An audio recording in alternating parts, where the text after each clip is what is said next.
Hello dear students, मैं दीपक कुशवाहा अपने YouTube channel अ maths world में आप सभी का स्वागत करता हूं। बच्चों, आज हम सरल रेखा चैप्टर के पार्ट 2 की शुरुआत करने जा रहे हैं। यह जो चैप्टर है सरल रेखा, आपके एग्जाम के व्यू से बहुत ही महत्वपूर्ण है। पिछली बार की हो चुकी सभी परीक्षाओं में इस चैप्टर से 5 नंबर का लॉन्ग में एक प्रश्न हमेशा ही पूछा जाता रहा है। इस चैप्टर का हमने एक वीडियो पार्ट 1 के नाम से आपको दिया हुआ है, जिसका लिंक डिस्क्रिप्शन में है। अगर आपने उस वीडियो को नहीं देखा है तो इस वीडियो से पहले आप उस वीडियो को, उस पार्ट को ज़रूर देखें, तभी आपको ये पार्ट 2 पूरी तरह से समझ में आएगा। क्योंकि हमने पार्ट 1 वाले वीडियो में बिल्कुल बेसिक कॉन्सेप्ट से इस चैप्टर की शुरुआत की हुई है। तो अगर आपको बेसिक इन्फॉर्मेशन नहीं है इस चैप्टर की, तो हम आपसे ज़रूर कहना चाहेंगे कि ये वीडियो देखने से पहले आप पार्ट 1 वीडियो ज़रूर देखें। तो बच्चों, पार्ट 1 वाले वीडियो में हमने आपको ये बताया हुआ था कि एक बिंदु x1 y1 z1 से होकर के जाने वाले रेखा का समीकरण ज्ञात करना, जिसके हमें दिक् अनुपात पता हो। तो इसका एक सिंपल सा फार्मूला हमने आपको बताया था, x माइनस x1 अपॉन में a, y minus y1 upon में b, z minus z1 upon में c। जब यहाँ पर बच्चों दिक् अनुपात के स्थान पे दिक् कोजियाँ ले ली जाती हैं तो बस नीचे L, M और N हो जाता है। इसके बारे में हमने पार्ट 1 वाले वीडियो में चर्चा की हुई थी। तो बच्चों, आज हम इसी से थोड़ा सा आगे बढ़ते हुए, यह भी एक बिंदु से जाने वाली रेखा का समीकरण है। अब हम इसी क्रम में नेक्स्ट हेडिंग की शुरुआत करेंगे, दो बिंदु से होकर के जाने वाली रेखा का समीकरण ज्ञात करना। तो सभी बच्चे बिल्कुल वीडियो को बिना स्किप किए हुए लास्ट तक देखेंगे। और हाँ बच्चों, अगर आपने अभी तक चैनल को सब्सक्राइब नहीं किया है तो चैनल को सब्सक्राइब कर लें और साथ में बेल आइकन को भी प्रेस कर लें। तो आइए बच्चों, शुरू करते हैं। बच्चों, हेडिंग है दो बिंदुओं x1 y1 z1 और x2 y2 z2 से होकर के जाने वाली रेखा का समीकरण ज्ञात करना, जिसके जो दिक् अनुपात है वो ABC हमको दिए गए हों। तो बच्चों, बहुत ही महत्वपूर्ण हेडिंग है और बहुत सारे जो प्रश्न हैं इस एक्सरसाइज के इस हेडिंग के ऊपर भी आधारित आपको मिलेंगे।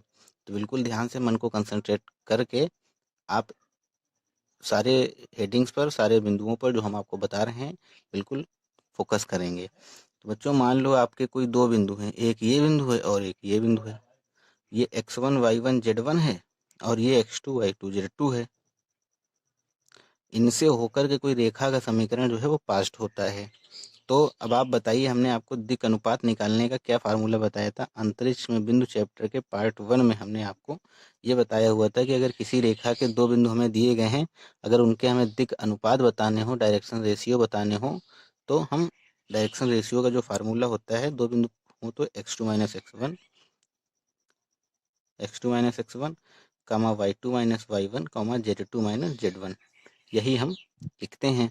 तो हमें एक बिंदु से होकर के जाने वाले रेखा का समीकरण पता है। क्या होता है एक बिंदु से होकर जाने वाले रेखा का समीकरण?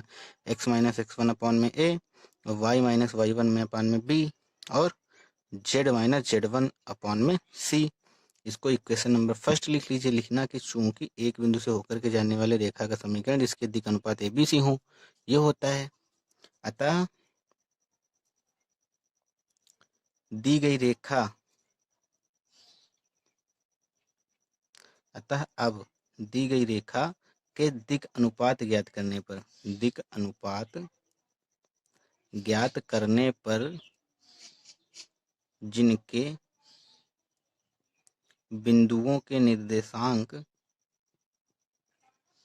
क्या है बच्चों? बिंदुओं के निर्देशांक x1 y1 z1 और बच्चों क्या है? x2 y2 z2। ठीक है, बिल्कुल समझ के चलिएगा, x2 y2 z2। अब आप बताइए, इनके जो दिक् अनुपात हो जाएंगे वो क्या हो जाएंगे? दिक् अनुपात को किससे डिनोट करते हैं? ABC से। तो बच्चों, A बराबर क्या हो जाएगा? x2 minus x1। इसी तरीके से B बराबर क्या हो जाएगा? y2 माइनस y1 और C बराबर में क्या हो जाएगा? z2 minus z1। ये जो वैल्यू हमें मिली हैं A, B और C की, इन्हें इक्वेशन नंबर फर्स्ट में हम रख देंगे। रखने पर हमें क्या मिलेगा? Put in first. तो जो मिलेगा वही आंसर है। x माइनस x1 अपॉन में A के प्लेस पे x2 माइनस x1 इक्वल में y माइनस y1 अपॉन में y2 माइनस y1 इक्वल में z माइनस z1 अपॉन में z2 माइनस z1। ये दो बिंदुओं से होकर के जाने वाली रेखा का समीकरण है, जिनके जो दिक् अनुपात हैं ABC हैं। उन ABC की प्लेस पे हमने ये वैल्यू को पुट कर दिया हुआ है। ये एक फार्मूला है, एक फार्मूले के तरीके आपको काम आएगा, इसको आप नोट कर लीजिए, समझ लीजिए। बच्चों एक हेडिंग और डाल लीजिए आगे, दो रेखाओं के बीच का कोण ज्ञात करना जिनके हमें दिक् अनुपात ABC दिए गए हों। लिख लीजिए बच्चों, दो रेखाओं के बीच का कोण ज्ञात करना। पहले आप इतनी हेडिंग डाल लीजिए। आप माना कि दो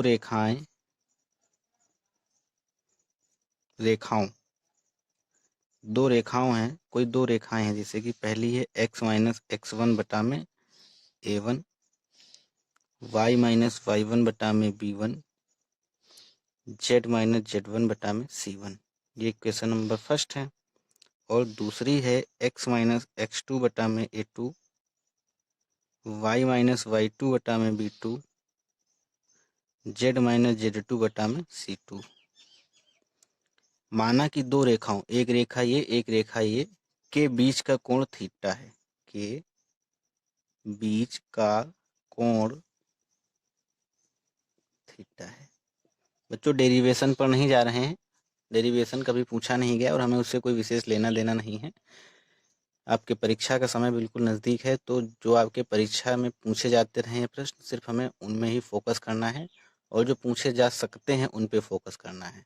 ठीक है बच्चों, तो थीटा मान लिया हमने, तो इसका सिंपल सा फार्मूला है। इस फार्मूले से आप बिल्कुल भी अनजान नहीं है। इस तरीके का फार्मूला जो है, जो हम आपको बताने जा रहे हैं, वो आपने समतल में भी पढ़ा हुआ है और अंतरिक्ष में बिंदु में भी पढ़ा हुआ है। तो बस आपको वही फार्मूला यहाँ पे हूबहू नोट कर लेना है। क्या लिखना है? ऊपर a1 a2 plus b1 b2 plus c1 c2, यानी कि यहाँ पर जो नीचे दिक् अनुपात दिए हो पहली रेखा के और दूसरी रेखा के, उनका आपस में मल्टीप्लाई करके जोड़ना है। उसके बाद नीचे रूट के अंदर, पहले रूट के अंदर और दूसरे रूट के अंदर, पहले रूट के अंदर जो पहले वाले दिक् अनुपात हैं उनके सबके स्क्वायर करके जोड़ना है, और दूसरे रूट के अंदर दूसरी रेखा के जो दिक् अनुपात है उनको स्क्वायर करके जोड़ना है। बस यही दो रेखाओं के बीच के कोण ज्ञात करने का सिंपल सा फार्मूला है। यहाँ लिखेंगे बच्चों a1 square plus b1 square plus में c1 स्क्वायर। इसी तरीके से यहाँ पे लिखेंगे a2 स्क्वायर b2 स्क्वायर और c2 स्क्वायर। ये फार्मूला है दो रेखाओं के बीच का कोण ज्ञात करने का, जब हमें दिक् अनुपात पता हो ABC। यहाँ पे लिख लीजिए, जहाँ a1 b1 c1 तथा a2 b2 c2 दी गई रेखाओं के दिक् अनुपात। ठीक है बच्चों, तो आप ये नोट कर लीजिए, बेहद आसान फार्मूला है और इसमें भी दो कंडीशनें हैं। पहली कंडीशन क्या बनती है, जो आप पढ़ते चले आ रहे हैं, पहली कंडीशन यही बनेगी कि जो दो रेखाएं हैं परस्पर अगर लंबवत हैं तब थीटा क्या होगा, तब बीच का कोण क्या होगा। और जब ये दोनों रेखाएं परस्पर समांतर होंगी तब क्या कंडीशन बनेगी, तो आप जानते ही हैं, लिख लीजिए। यदि, लिख लो बच्चों, यदि दोनों रेखाएं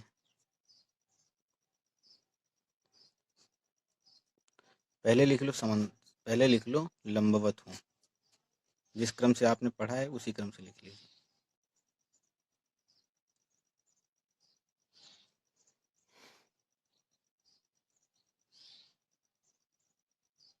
ये दोनों रेखाएं परस्पर लंबवत हों तो बच्चों क्या होता है, कॉस थीटा है, और लंबवत होने पर थीटा की वैल्यू 90 हो जाएगी, कॉस 90 की वैल्यू 0।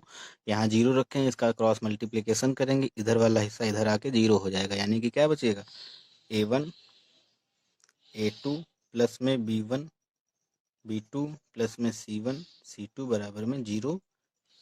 ये है तब जब जो दोनों रेखाएं परस्पर कैसी हों, परपेंडिकुलर हो, लंबवत हों। अब पैरेलल के लिए क्या हो जाएगा, यदि दोनों रेखाएं परस्पर पर पैरेलल हों। तो बस वही पुरानी कंडीशन, A1 अपॉन में B1, सॉरी बच्चों, A1 अपॉन में A2, B1 अपॉन में B2 बराबर में C1 अपॉन में C2। तो ये कंडीशन तब रहेगी जब दोनों रेखाएं कैसी हों, पैरेलल हों। हमें क्या प्रूफ करके लाना रहेगा, इनके जो दिक् अनुपात हैं वो आपस में उनका रेशियो जो है बराबर होना चाहिए। A1 अपान A2 की जो वैल्यू वही B1 अपान B2 की वैल्यू होनी चाहिए और वही C1 अपान C2 की वैल्यू होनी चाहिए। इनके सब के ऊपर अभी हम आपको बेस्ट एक एक दो क्वेश्चन कराएंगे, तो ये आपको सारी हेडिंग्स बिल्कुल क्लियर हो जाएंगी। हालांकि आप इन हेडिंग्स से बिल्कुल भी अनजान नहीं है, इन फार्मूलों से भी बिल्कुल अनजान नहीं है। अगर आपने समतल और अंतरिक्ष में बिंदु चैप्टर पढ़ा हुआ है तो ये फार्मूले आपको वहाँ पर भी देखने को मिले होंगे। तो बच्चों बिल्कुल ही आसान है सारा कुछ, बिल्कुल हम आपको बिल्कुल डीप से पढ़ाएंगे। हर चैप्टर के आपको 5-5 6-6 पार्ट्स देंगे और उसमें हम आपका सारा चैप्टर कवर कर लेंगे। आप पूरे वीडियो जब देखेंगे तो आपको लगेगा कि एक्सरसाइज में कोई भी ऐसा क्वेश्चन नहीं है जो आप ना कर पाएँ। चाहे एक्सरसाइज हो चाहे एग्जाम्पल हो, सारे क्वेश्चन आप लगा ले जाएंगे। लेकिन सारे वीडियोज का बिल्कुल देखें और जितना देखें उतना कॉपी में नोट करें। देख के छोड़ देंगे तो सारा कुछ भूल जाएंगे, आपस में सब मिक्स हो जाएगा। अपना नोट्स जरूर बनाए बच्चों, हमने पहले दिन से ही आपको ये सारी चीज़ें बता के रखी हुई हैं। चलिए बच्चों, इनके ऊपर आधारित हम एक एक दो क्वेश्चन आपको कराते हैं, यहाँ तक नोट कीजिए आप। बच्चों आपको ये क्वेश्चन दिया गया है जो कि पूछा जा चुका है।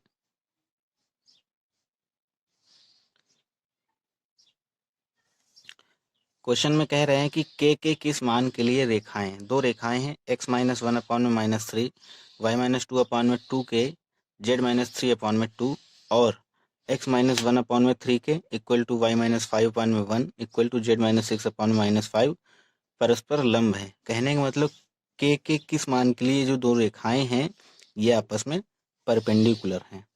तो बस परपेंडिकुलर वाली बच्चों आपको कंडीशन अभी हमने बताई हुई है। क्या होती है परपेंडिकुलर के लिए कंडीशन, लिख लीजिए। रेखाएं, इसको 1 मान लीजिए, इसको 2 मान लीजिए, 1 और 2 परस्पर लंब होंगी। कब लंब होंगी बच्चों, जब A1 A2 प्लस में B1 B2 प्लस में C1 C2 की वैल्यू कितनी आनी चाहिए, 0 के बराबर आनी चाहिए। ठीक है, यानी कि ये जो दिक् अनुपात हैं इनका आपस में मल्टीप्लाई जो है और उनका एडिशन किसके इक्वल आना चाहिए, 0 के इक्वल आना चाहिए। तो बस बच्चों सिंपल से हमें यहाँ पे वैल्यू पुट करनी है और सॉल्व करके के की वैल्यू निकालनी है। A1 के प्लेस पे क्या रखेंगे बताइए, A1 के प्लेस पे -3 है और A2 के प्लेस पे क्या है 3k, प्लस B1 के प्लेस पे क्या है बच्चों 2k और B2 के प्लेस पे क्या है 1, प्लस C1 के प्लेस पे 2 है, C2 के प्लेस पे क्या है -5 इक्वल में 0। सॉल्व कर लीजिए बच्चों, माइनस का 9k प्लस में 2k माइनस में 10 इक्वल में 0, ये माइनस का 7k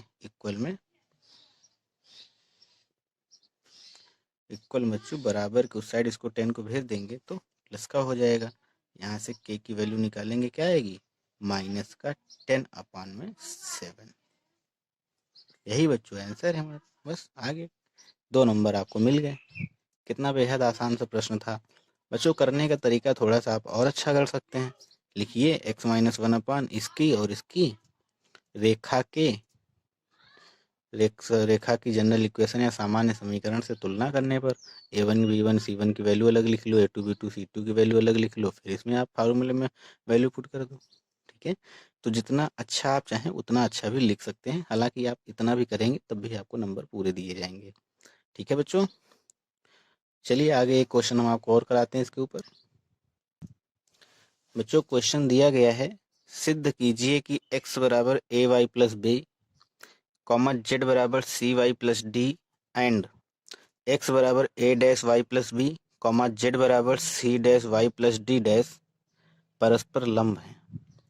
हमें प्रूफ करना है कि ये जो दोनों रेखाएं हैं परस्पर परपेंडिकुलर हैं यदि a dash plus c dash plus 1 बराबर में 0। नहीं समझ पाए, चलिए अभी हम आपको समझा रहे हैं। आप मान लीजिए आपको ये दो रेखाएं जो हैं ये आपको परस्पर परपेंडिकुलर दी गई हैं और आपको सिद्ध करके लाना है कि ए डैश प्लस सी सी डैश प्लस 1 बराबर जो है वो 0 पे है।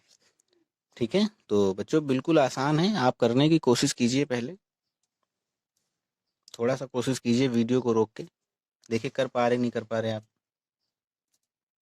चलिए नहीं कर पा रहे, चलिए हम शुरू करते हैं। लिख लीजिए फर्स्ट रेखा के लिए, पहली रेखा के लिए पहली रेखा बच्चों क्या दी गई है, x बराबर में ए वाई प्लस में बी, जेड बराबर सी वाई प्लस में डी। अब आप कहोगे सर जी ये रेखा कहाँ से लग रही, रेखा का जो जनरल इक्वेशन होती है वो कुछ इस तरीके से होती है, इस तरीके से होती है। ये तो हमें पता नहीं कैसे कैसे करके दी गई है, तो ये कैसे हो गई रेखा की समीकरण। तो बच्चों नहीं है तो हम थोड़ा सा इसमें दिमाग लगाएंगे, थोड़ा सा कोशिश करेंगे कि इसको हम इस रूप में क्या परिवर्तित कर पाएंगे। देखते हैं, ट्राई करते हैं क्या इस रूप में परिवर्तित हो रही है। तो देखने से पता चल रहा है बच्चों कि ये जो लिखा हुआ है x equal to A Y plus B, यहाँ से अगर हम इस वाले b को इधर पक्षांतर करके ले आए तो इधर क्या बचेगा, ए वाई। इसी तरीके से z में इधर d को इधर पक्षांतर करके ले आए तो यहाँ क्या बचेगा, सी वाई। अब बच्चों यहाँ पर अगर इस वाले a को पक्षांतर करके इसके नीचे करते हैं तो वहाँ क्या बचेगा, ए एक्स माइनस बी अपॉन में नीचे बचेगा a बराबर में क्या है, y। और इस तरीके से इस वाले c को हम इसके नीचे कर दे z माइनस डी के, तो नीचे क्या बचेगा, c इक्वल में y।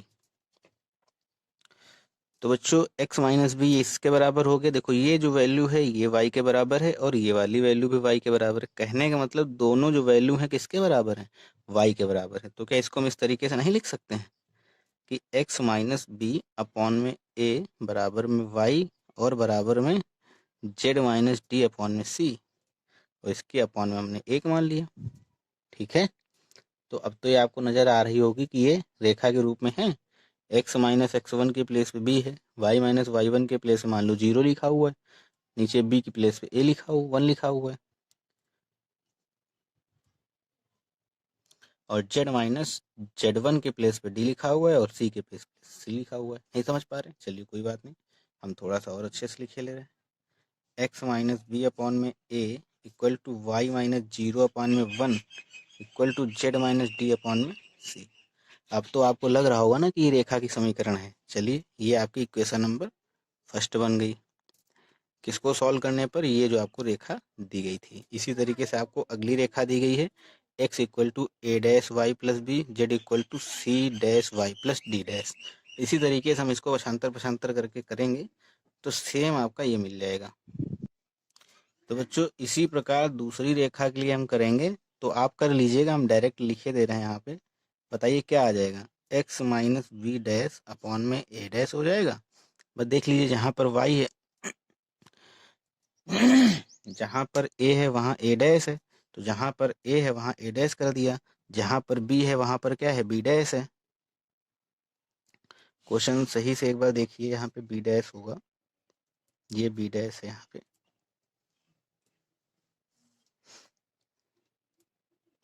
ठीक है, तो इक्वल में y माइनस 0 कर दिया और नीचे अपॉन में 1 ही आ जाएगा। यहाँ पे z माइनस का d डैश हो जाएगा और जहाँ पर c है वहाँ पर क्या हो जाएगा, c डैश हो जाएगा। बस ये आपकी समीकरण नंबर मिल गई आपको 2, इक्वेशन सेकंड मिल गई। और बच्चों हमें बताया गया है, आप ये समझ लीजिए कि आपको ये दिया गया है कि ये दोनों रेखाएं जो हैं परस्पर परपेंडिकुलर हैं, आपको प्रूफ करके लाना है ये। अब आप बताइए परपेंडिकुलर की कंडीशन क्या होती है। परपेंडिकुलर की कंडीशन यही होती है कि a1 a2 plus b1 b2 plus c1 c2 equal में 0। तो आप इसी के आगे हम यहाँ करे दे रहे हैं, लिखेंगे यहाँ पे समीकरण 1 के दिक् अनुपात। नहीं आप तुलना करना चाहते हैं तो ऐसे लिख लीजिएगा डायरेक्ट, समीकरण 1 के दिक् अनुपात a1 b1 c1 क्या है बच्चों, a है कॉमा 1 है कॉमा c है। इसी प्रकार समीकरण 2 के दिक् अनुपात, 2 के दिक् अनुपात क्या दिए गए हैं, a2 b2 c2 और ये क्या है यहाँ पे a dash 1 comma c dash. ठीक है, समझ में आ रहा होगा ना बच्चों? बिल्कुल मन लगा के समझिए, बिल्कुल समझ में आएगा, बेहद आसान प्रक्रिया है। अब यहाँ पे आप लिखेंगे रेखा फर्स्ट एंड सेकेंड, रेखा फर्स्ट सेकेंड पर लंब होगी। कब लंब होगी बताइए आप? यदि A1 A2 प्लस में B1 B2 प्लस में C1 C2 इक्वल में 0। वैल्यू पुट कीजिए। A1 के प्लेस पे क्या है? A है। A2 के प्लेस पे A डैश है। बस A dash plus B1 B2 के प्लेस पे 1 into 1 plus C1 C dash बराबर में 0। तो बस आपको यही तो प्रूफ करके लाना था। क्या लाना था? कि A dash plus C dash plus में 1 बराबर में 0। उम्मीद करते हैं कि बच्चों आप यहाँ तक समझ पाए होंगे। अगर समझ में नहीं आया तो दोबारा से आप वीडियो प्ले कर लीजिएगा, बिल्कुल आपको ये समझ में आएगा। बहुत ही महत्वपूर्ण प्रश्न था। हो सकता है कि परीक्षा में इस बार इसी तरीके का एक प्रश्न आपसे पूछ लिया जाए, तो कॉपी में नोट करते हुए चलेंगे बच्चों। चलिए एक दो क्वेश्चन हम आपको और कराते हैं। बच्चों अगला क्वेश्चन हम अगला क्वेश्चन आपको दें इसके पहले हम आपसे थोड़ी सी चर्चा करना चाहेंगे एक और बहुत ही महत्वपूर्ण बिंदु के ऊपर। तो सभी बच्चे बिल्कुल ध्यान से समझेंगे। जैसे मान लो बच्चों आपको कोई एक रेखा दे दी गई है। मान लो ये दे दी गई है रेखा आपको x माइनस x1 अपॉन में a1, y minus y1 upon में b1, z minus z1 upon में c1। ये आपको एक रेखा दे दी गई है।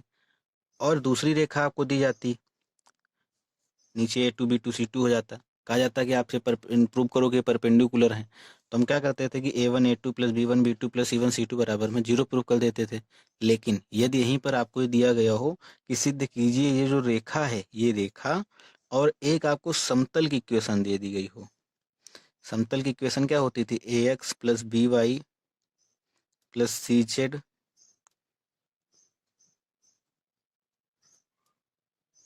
इसी तरीके से तो होती थी, AX plus BY plus CZ plus D बराबर में 0। तो बच्चों कहने का मतलब ये हुआ कि जो रेखा और समतल अगर हमें प्रूफ करना हो कि ये दोनों आपस में परपेंडिकुलर हैं, तो बस इसमें भी हमें सेम प्रक्रिया करनी रहेगी। जो इनके डायरेक्शन रेशियो हैं, समतल की इक्वेशन में ABC के बारे में हमने आपको बताया था क्या होते हैं? डायरेक्शन रेशियो होते हैं, दिक् अनुपात। और यहाँ जो नीचे लिखे हुए ये भी क्या होते हैं? डायरेक्शन रेशियो यानी कि दिक् अनुपात होते हैं। तो कहने का मतलब ये हुआ, कहना हम ये चाहते हैं, बताना ये चाह रहे हैं कि इनके सेम कंडीशन इसमें भी फॉलो होगी। इसमें भी आपको इसी तरीके से करना रहेगा कि चाहे एक रेखा और समतल को आपस में परपेंडिकुलर प्रूव करना हो, और चाहे एक रेखा को दूसरी रेखा के परपेंडिकुलर प्रूव करना हो, उनके जो डायरेक्शन रेशियो हैं उनका आपस में मल्टीप्लाई करके हमें ऐड करके ही लिखना है। आशा करते हैं बच्चों बिल्कुल समझ में आया होगा कि हम क्या आपको बताना चाह रहे हैं।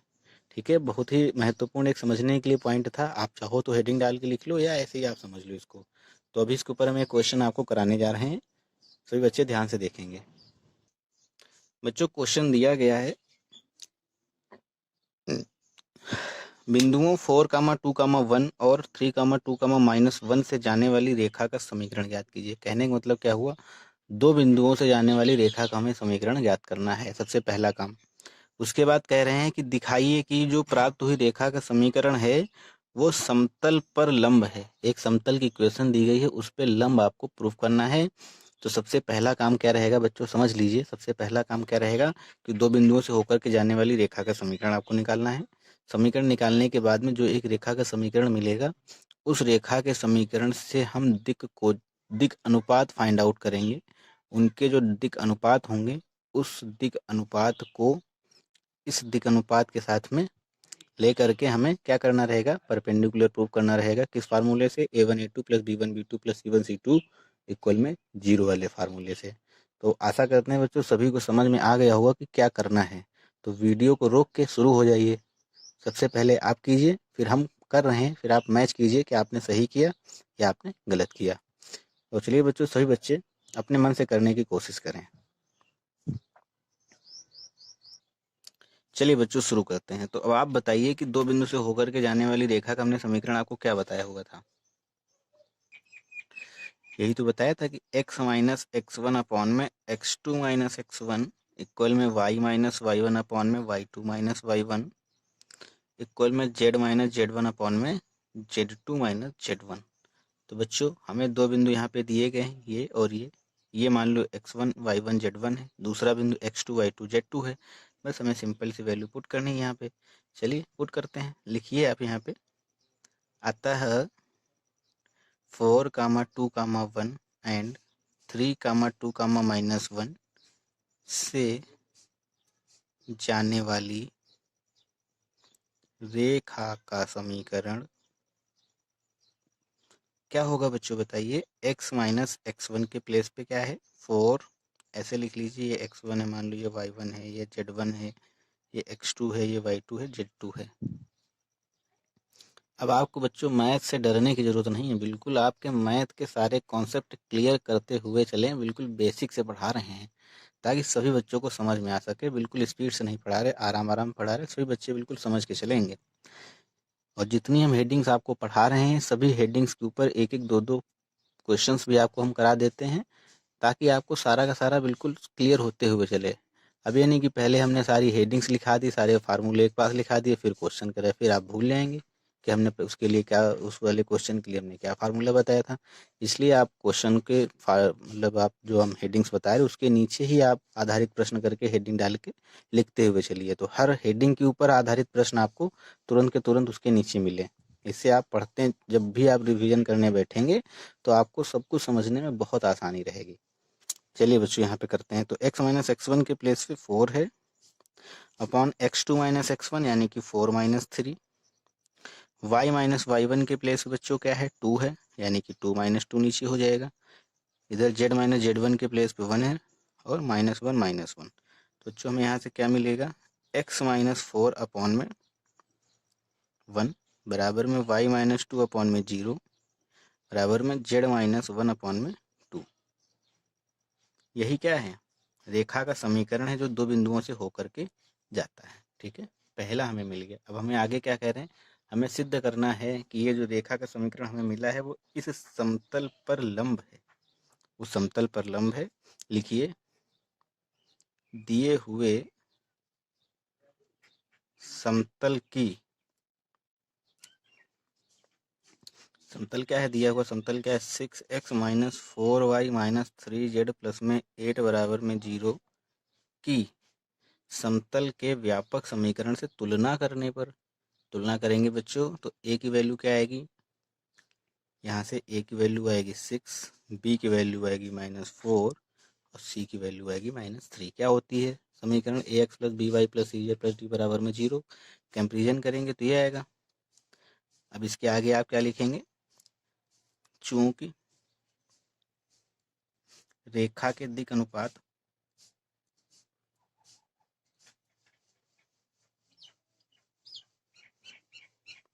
बताइए बच्चों, रेखा के दिक् अनुपात क्या है 1, 0, 2। इसको आप लिख लीजिए कि ये a1 b1 और c1 है।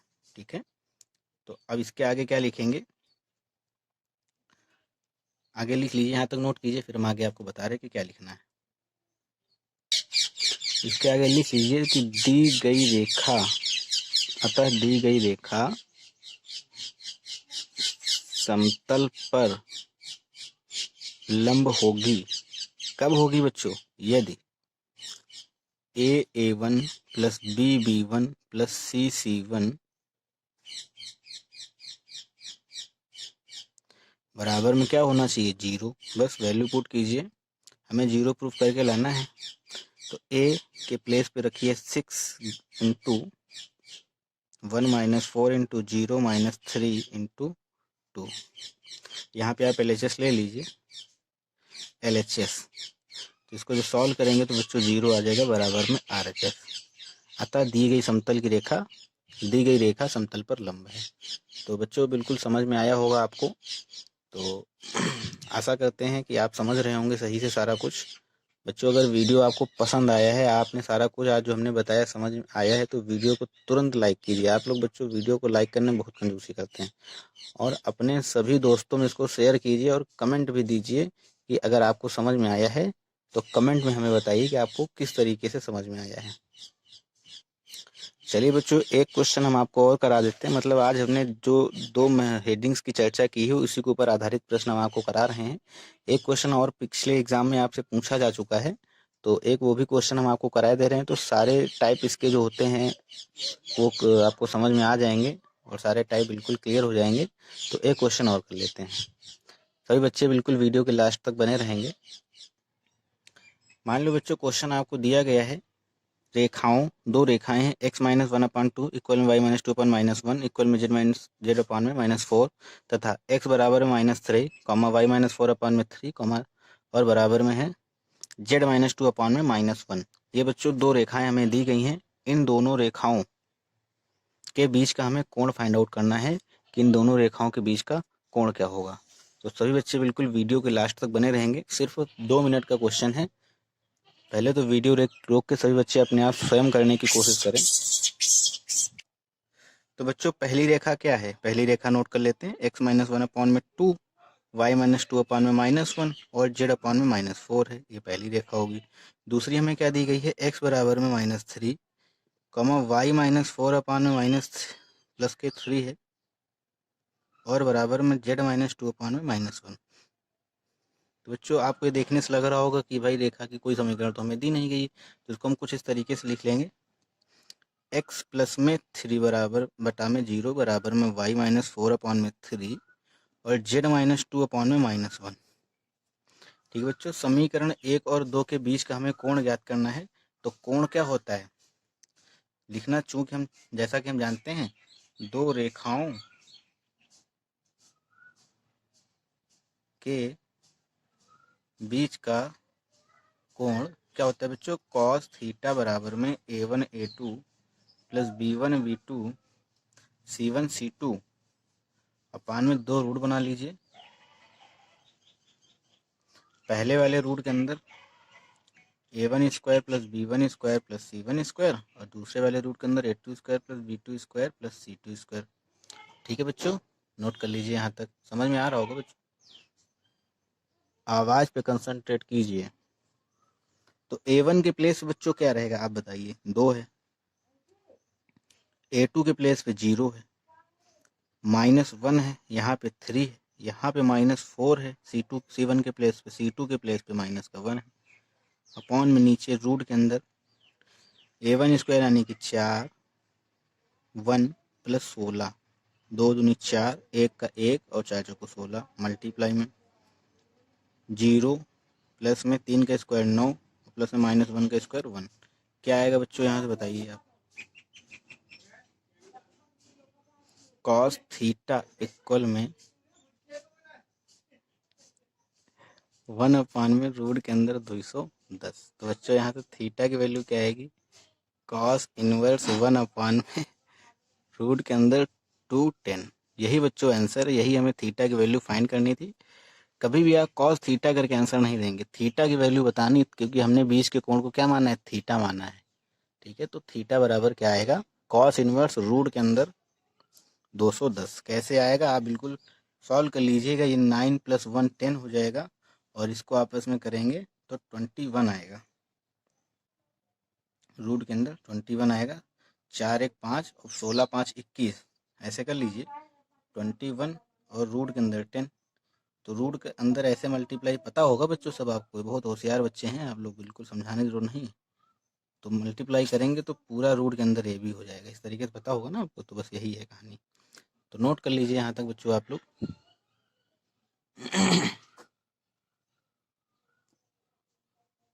स्क्रीनशॉट ले लीजिए या नोट कर लीजिए, जैसा आपको सही लगे। वैसे हम तो आपसे बार बार यही कहेंगे कि नोट करते हुए चलिए। तो बच्चों, आज के वीडियो में बस यहीं तक। सभी बच्चे वीडियो को लाइक ज़रूर कर लें और अपने सभी दोस्तों में वीडियो को शेयर ज़रूर किया करें। और चैनल पर अगर नए हैं तो चैनल को सब्सक्राइब भी कर लें। और बच्चों, बिल्कुल मन लगा के ईमानदारी से पढ़ाई कीजिए। आपके परीक्षा के आगमन की आहट हो चुकी है। बिल्कुल आप 1-2 महीने की मेहनत है, फिर आप बिल्कुल थोड़े दिन के लिए फ्री हो जाएंगे। ये लास्ट मोमेंट है, लास्ट समय है। खेलना कूदना, मोबाइल चलाना और मैच खेलना और टीवी देखना और चैटिंग फैटिंग करना सब तो चलता ही रहता है। पढ़ाई का टाइम है, अभी पढ़ाई कर लीजिए। उसके बाद 1-1.5 महीने के बाद आप फ्री हो जाएंगे। अपने सारी इच्छाएं जो हैं थोड़े दिन के लिए फिर पूरी कर लीजिएगा। अभी बहुत बढ़िया बेहतरीन टाइम मिला है कि आप कहीं घूमने भी नहीं आ सकते हैं चाह के भी, क्योंकि लॉकडाउन चल रहा है। तो जो टाइम मिल रहा है आपको, ज़रूरी नहीं कि सारा टाइम आप मोबाइल में यूट्यूब देखने में और गेम खेलने में, पबजी खेलने में निकाल लें। तो अभी जो समय मिला है उसका पूरा सदुपयोग कीजिए और बढ़िया मन लगा के पढ़ाई कीजिए। जो भी हम क्वेश्चन कराते हैं इतने तो कीजिए ही कीजिए, साथ में इसके ऊपर आधारित स्वयं से क्वेश्चन लगाइए। अगर नहीं आते हैं क्वेश्चन तो हमें व्हाट्सएप कीजिए, हमें मेल कीजिए, हम आपको तुरंत सारे क्वेश्चन के सॉल्यूशन आपको प्रोवाइड करेंगे। हम भले थोड़ा लेट लपेट आपको करें, क्योंकि और भी कई सारे काम रहते हैं, व्यस्त रहते हैं, थोड़ा लेट हो सकता है, लेकिन आप जो भी प्रश्न हमसे पूछते हैं हम वादा करते हैं कि आपको उन सभी प्रश्नों के जवाब हम आपको देंगे। तो ज़रूरत है कि आप मन लगा के पढ़ाई कीजिए और बिल्कुल मैथ में आपके जो मार्क्स हैं 50 में 45 प्लस आने चाहिए। अभी अगर हमें और टाइम मिला आपका कोर्स कंप्लीट करने के बाद में, तो हम हर चैप्टर से 20-20 क्वेश्चन आपको हर एक वीडियो में देंगे। लगभग हम आपको 500-600 क्वेश्चन दे देंगे पूरी बुक के, जिसमें से आप 50 नंबर का पेपर आसानी से करके आएंगे। तो बिल्कुल जुड़े रहिए हमारे साथ में। तो बच्चों, आज के वीडियो में बस यहीं तक। सभी बच्चों को वीडियो देखने के लिए बहुत बहुत धन्यवाद।